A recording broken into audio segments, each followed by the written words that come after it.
लोगों को हर रोज़ फिटनेस के नए नए मंत्र बताने वाले डॉक्टर मनोज मित्तल खुद कैसी लाइफस्टाइल को जीते हैं, आइए आज जानते हैं डॉक्टर मनोज मित्तल का किचन कैसा है, डॉक्टर मनोज मित्तल की लाइफस्टाइल कैसी है और डॉक्टर मनोज मित्तल के परिवार में कौन कौन है, हम ये भी जानेंगे। हम अगले वीडियो में डॉक्टर मनोज मित्तल के इंटरव्यू को आपके लिए लेकर आएंगे, आप उसे भी देखिएगा। और अगर आप हिंदी में दिलचस्प जानकारी और ब्लॉग को पढ़ना चाहते हैं तो हमारी वेबसाइट www.traveljunoon.com पर लॉगिन करें। आइए चलते हैं डॉक्टर मनोज मित्तल जी के साथ इस एक दिन वाले कमाल के सफ़र पर।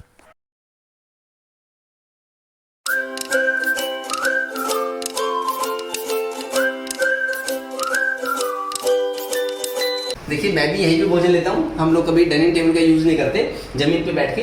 एक्चुअली अगर हम पालथी मार के भोजन लेते हैं ऐसे करके, तो उससे हमारा मणिपुर चक्र एक्टिव हो जाता है। और जो हमारा सोलर प्लेक्सस है, मणिपुर चक्र, अगर यहाँ पे पूरी बॉडी की ग्रेविटी रहेगी तो भोजन का चप्पे चप्पे का फायदा मिलेगा, उसकी पाई पाई का फायदा मिलेगा।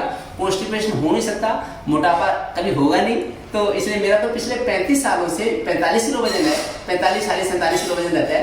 तो इतना 35 ईयर से सेम वेट है, ना कभी मोटापा होगा, क्योंकि हमेशा बचपन से आदत है कि ऐसे टेबल पर बैठ के खाना खाना है। इससे हमारे बॉडी का सिस्टम अच्छा काम करता है और हमारा हार्मोनल बैलेंस ठीक रहता है। तो इसलिए हमेशा मैं इसमें बोल रहे हैं। और जब राजीव दीक्षित जी हमारे घर आए थे, उन्होंने भी ऐसे चटाई पे बैठ के भोजन दिया। जब स्वामीनाथन जी आए तब उन्होंने तो इसका भी उपयोग नहीं किया तो उन्होंने तो ऐसे लिया, फल खाए थे उन्होंने।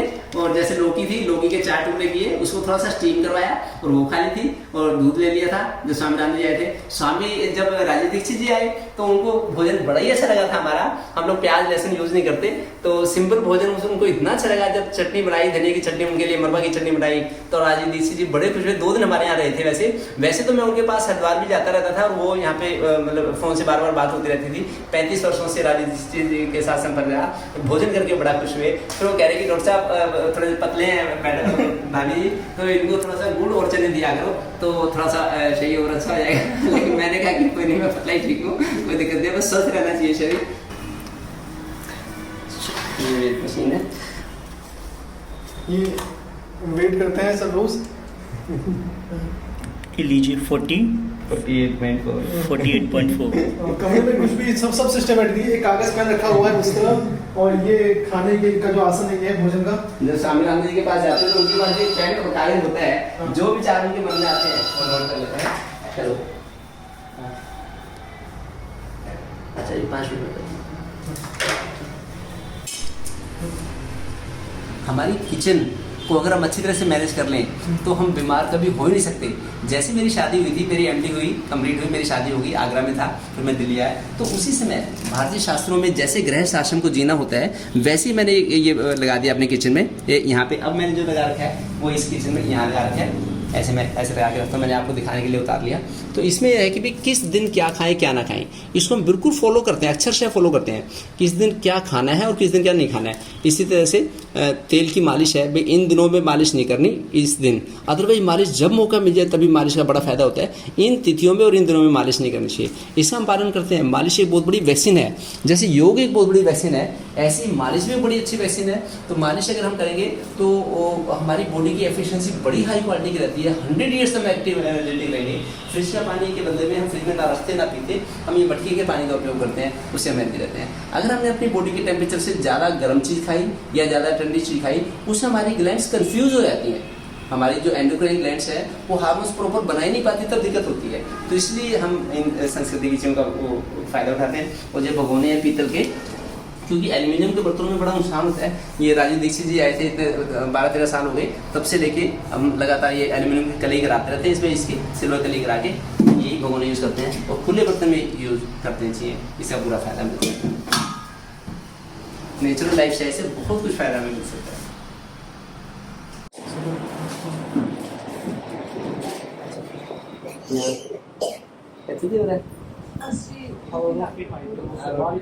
हाँ, चल लेगा ना, कुछ करेगा। यहाँ पे सारे बच्चों की पहले मालिश करके नहला के सुबह फिर जो है इन्हें वॉक करने के लिए ले जाते हैं।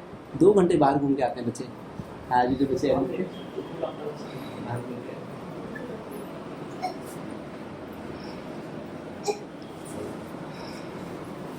हर कमरे में लाइट होती है रोशनी। ये मेरा बेडरूम है। ये आपका बेडरूम है। 15 साल से मैं बालकनी में सोता हूँ। शूट यही करते हैं आप? यहाँ पे मच्छरदानी लगा दी, तो यहाँ पे बिल्कुल की थी कि बर्ड्स नेस्ट बेड, तो 54 इसमें गेबी लाइट्स लोगों ने लगी थी, 54 लाइट। तो यहाँ वो ये हमारे आटा चक्की है, इसका आटा चक्की में खाना खाते हैं तो जो आटा है ना, ये आटा चक्की है। तो 17 साल हो गए इसको आटा चक्की को, है ना। तो घर का पीसे खाना, आयुर्वेद में ऐसा रूल है कि जो हमने आटा पीस लिया, तो जैसे पीसा उसी समय उसकी एक्सपायरी शुरू होने हो जाती है, काउंटडाउन शुरू हो जाता है। अगर 1 दिन बाद, 2 दिन बाद, 3 दिन बाद जब भी खाएंगे उतनी उसकी पोटेंसी कम रहेगी, उतनी कब्ज की चांस बढ़ जाएंगे, उतने मोटापे के चांस बढ़ेंगे, उतने ही हमें सुस्ती होएगी।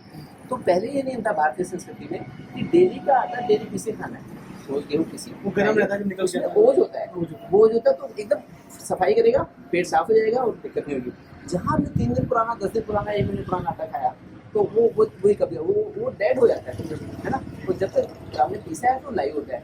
लोगों को पीसेंगे हम, किसी भी चीज़ को पीसेंगे, पीसने के बाद उसकी फिर स्मेल भी जाती रहेगी धीरे धीरे करके, उसका एरोमा खत्म होता रहेगा। तो ऐसे तो हम लगभग 3-4 दिन का आटा पीसते थे, काम चला देते हैं, है ना। और यहाँ पे बंदर आते हैं, बड़े सुकून से रहते हैं, जैसे ये एलोवेरा लगा हुआ है ना, तो इसीलिए है ये आग है, स्वीतार के, इसके भी मेडिसिनल वैल्यू होती है ना। अच्छा, पौधों का भी है ना, पूरे हिसाब से बेलपत्र है, और सदाबहार है, डायबिटीज के लिए फायदा नहीं होता है ना। मीठा नीम है, मीठा नीम, कड़ी पत्ता। आजकल इतना बाई वाला खाना होता है ना, मालूम मेहनत है नहीं, हमने राजमा, छोले, पनीर, मटर खा लिए, बड़ी तगड़ी प्रोटीन वाली चीज़ें खा ली, लेकिन ये डाल देंगे तो वो डाइजेस्ट होगी, है ना, ये डाइजेस्ट करवा देंगी। केले का पेड़ है ना, तो ऐसे औषधीय पौधे जरूर, उसका मरवा का पौधा है, तो ये हमारे शरीर की रक्षा करते हैं। मच्छरदानी लगा के दिखाऊंगा आपको, दिखा सकते हैं? जल्दी बिछा के उसके ऊपर मैं लगाता हूँ, तो पूरा रात आराम से सोता हूँ। अच्छा, ये वाला बड़ा आसान, इतनी आसान हो जाती है। पहले वो दूसरी में करते, अभी बेटे ने ये वाली मंगा दी है, इसमें आराम से आके सोता हूँ। पूरा जीपी रोड है, हमेशा रोशनी भी रहती है, शोर भी होता रहता है, लेकिन मैं तो जहाँ 10 बजे सोया तो 30 साइड थोड़े से सामने जीपी रोड है, तो उससे पूरी रात आराम से, फिर भी नींद आती है, कोई दिक्कत नहीं। क्योंकि इतनी मेहनत दिन भर होती है जब रात को पड़ती है। अच्छा, मैं बताऊँ दोस्तों, मनोज जी बड़ी ही फुर्ती से चल पाते हैं, और ये सीढ़ियाँ चढ़ने ऊपर, हम लोग ऊपर तक गए। मेरे को 100 मंजिल चढ़ने में 1 घंटा लगता है। 1 घंटे? 10 मंजिल में 3 मिनट में चढ़ता हूँ, और 3 मंजिल में 1 मिनट में चढ़ता हूँ। एक मिनट में 3 मंजिल, 3 मिनट में 10 मंजिल। मुझे लगा आपके पैरों में कुछ स्प्रिंग्स लगा हुआ है, अब मुझे 1 घंटे में 100 मंजिल। वैष्णो देवी की पूरी चढ़ाई में 1.5 घंटा लगता है, और जो गोवर्धन की परिक्रमा करते हैं 21 किलोमीटर की, 4.5 घंटे लगते हैं। 4.5 घंटे में 21 किलोमीटर, और जब रनिंग करते हैं 1 घंटे में 10 किलोमीटर। ये स्पीड है। ये मेरी गुड़िया है सौम्या। सौम्या अब जो है पिछले 15 साल की हो गई है।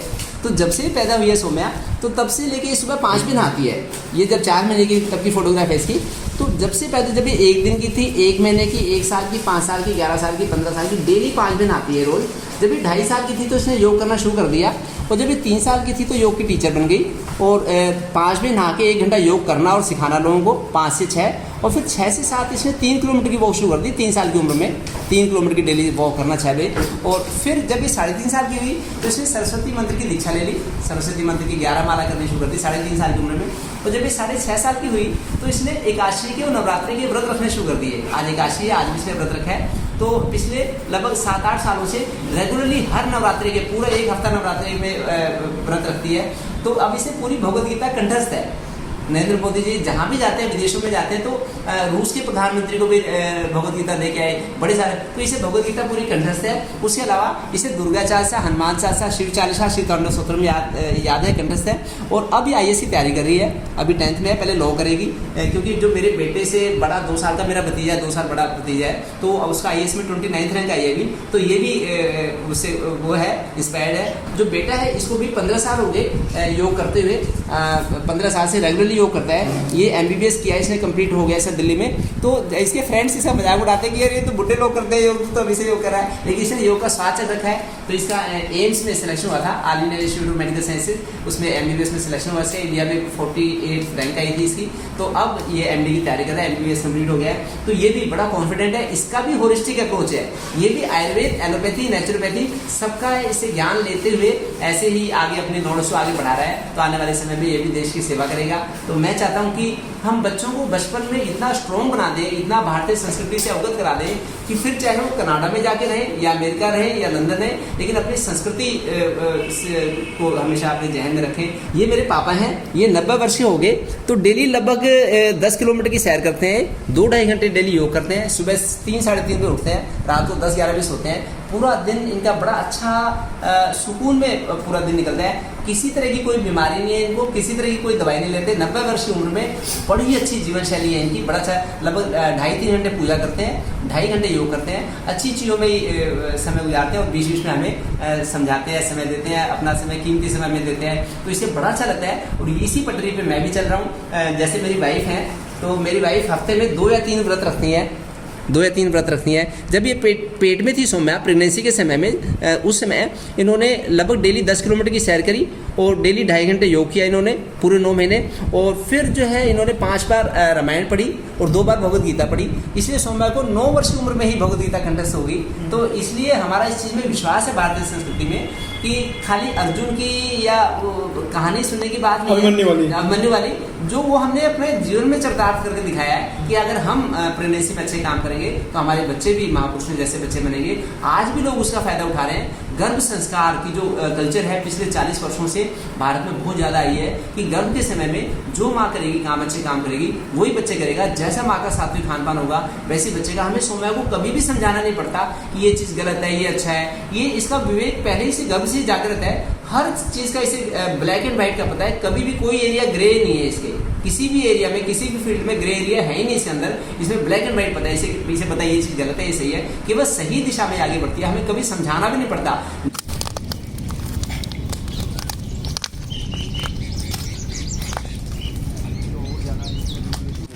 यहाँ पे आप शूटिंग करते हैं अपने योग और इन सब की। अच्छा व्यू आपने बाद में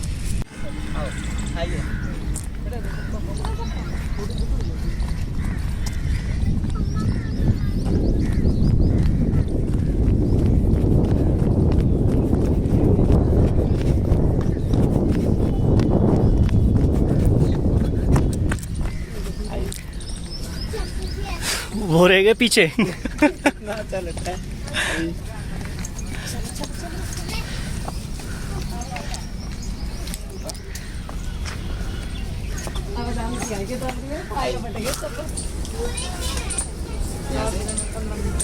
लटक के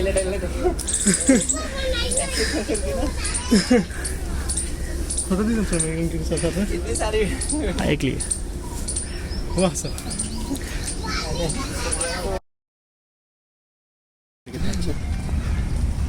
वो सर पेड़ कितना सुंदर है। हाँ, ब्लू वाला है ना, कितना एंटीक।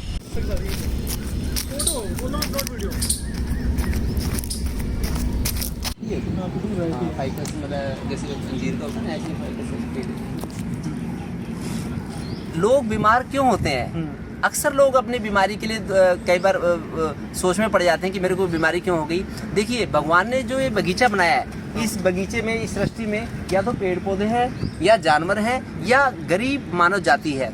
तो अगर हम इस बगीचे की रखवाली करेंगे, हमें 100 वर्ष तक बीमारी हो नहीं सकती। अगर हम केवल अपना ध्यान रखेंगे, अपने बेबी बच्चों का ध्यान रखेंगे, अपने ही परिवार के भरण पोषण में पूरा जीवन गुजार देंगे, तब हम बीमार होते हैं, तब हम बीमारियों के चंगुल में फंसते हैं, तब हमें डॉक्टर के पास जाना पड़ता है, दवाई लेनी पड़ती है। लोग कहते हैं मेरा मोटापा ठीक नहीं होता, कब्ज ठीक नहीं होती, बीपी की दिक्कत ठीक नहीं होती, शुगर की बीमारी ठीक नहीं होती। कभी भी बीमारी हो ही नहीं सकती अगर हम इन तीनों लोगों की सुरक्षा करें। जो भगवान ने हमें रखवाली के लिए भेजा बगीचे में, उसमें पेड़ पौधों का ध्यान रखें, थोड़ी सी बागवानी करें। अगर पेड़ को छू के देखेंगे हम, छूने से हमारी चेतना जागृत हो जाती है। अगर हमने पेड़ को ऐसे छुआ तभी हमारा जमीर जिंदा हो जाता है, हमारी चेतना जागृत हो जाती है, बीमारी हो नहीं सकती, हमारे अंदर गुड हार्मोन्स बनते हैं। लोग गाय को देखते हैं, बंदर को देखते हैं, एकदम डंडा लेके भागते हैं, उसको मारते हैं। अगर हम कबूतर के लिए पानी रखेंगे भर के, गाय के लिए पानी पिलाएंगे, गाय को, चींटी को आटा डालेंगे, कबूतर को बाजरा डालेंगे, तो वो खुश होंगे और हम अपने मकसद को पूरा कर पाएंगे। अगर हम जानवर को देंगे नहीं, देखिए सारे फलदार जो पेड़ हैं इनके ऊपर मानव जाति ने कब्जा कर लिया है। जितनी भी फसलें हैं इस फसलों के ऊपर मानव जाति ने कब्जा कर लिया है। क्या बंदर के लिए कुछ बचेगा नहीं? ऐसे बंदर कैसे खाना खाएंगे? गाय कहाँ से खाना खाएगी?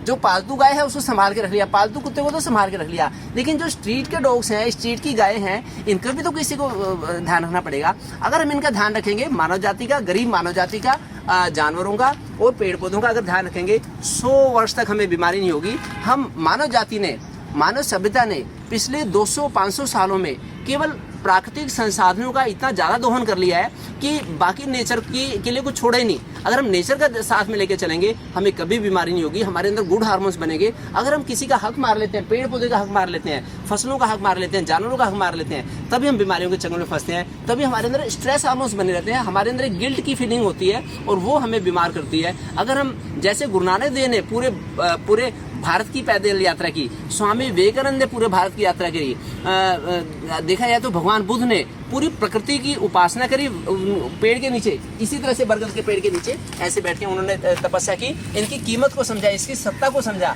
अगर हम भी प्रकृति की सत्ता को समझ लेंगे तो हमें कभी बीमारी नहीं होगी। निशक्त बच्चे हैं जो एक निचले तबके से आते हैं, वो तो चढ़ जाते हैं झूलों पर, लेकिन जो साधन संपन्न बच्चे हैं, जिनके पास हर सुख सुविधा होती है, वो डरते हैं इन पे चढ़ने से।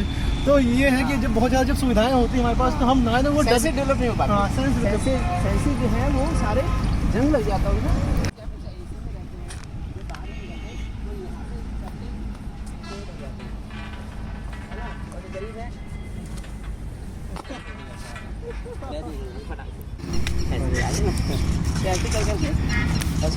ये राधा कृष्ण गौशाला है करनाल में, और यहाँ हम मनोज जी के साथ आए हुए हैं। और यहाँ ये गायों को जो स्पर्श करके जो हम एक स्नेह का जो हम एक तस्वीर तो दिखाते ही हैं, लेकिन उससे हमें कितना फ़ायदा होता है उस पर हम बात भी कर चुके हैं। और वही हम यहाँ पे गाय का शरीर बड़ा होता है और इनकी हार्ट रेट स्लो होती है ना, बेसल मेटाबॉलिक रेट इनकी स्लो होती है। तो बिल्कुल जो माँ के साथ हमें सानिध्य मिलता है, माँ के साथ लोरी मिलती है, वैसे ही इनके साथ हमें लाभ मिलता है। और हमारे जो गुड हार्मोन्स हैं, सीरोटोनिन है, डोपामिन है, वो ज़्यादा बनने लगते हैं 90 मिनट में ही। 1.5 घंटे के बाद ही अगर दोबारा से ब्लड सैंपल लेके हम अपना चेक करवाएंगे तो हमारे अंदर अच्छे हार्मोन्स बनेंगे। बड़े अच्छे लग रहे हैं। पता है लाइन से होते हैं, सुबह में भूख लगी होती है तो लाइन से ना इतनी लंबी लाइन होती है यहाँ पे, बच्चे देख के तो नहीं चलते, एक हफ्ते के, 10 दिन के, 15 दिन के हैं। Hello hello rabbit, hello. दोस्तों, one day with doctor Manoj Mittal, इस प्रोग्राम का यहाँ पे द एंड हो रहा है। आपको ये प्रयास, ये वीडियो कैसा लगा मुझे बताइएगा, और हमारे चैनल को सब्सक्राइब कीजिएगा ताकि हम ऐसे ही नया दिलचस्प और बेहतरीन वीडियो लेकर आते रहें और आपको दिखाते रहें। मिलते हैं अगली बार एक नए वीडियो में। अपना खूब ध्यान रखिएगा और इसी तरह से ज़िंदगी को जीते रहिएगा जैसे मनोज जी ज़िंदगी को जी रहे हैं। मिलते हैं अगली बार एक नए वीडियो में। Good bye.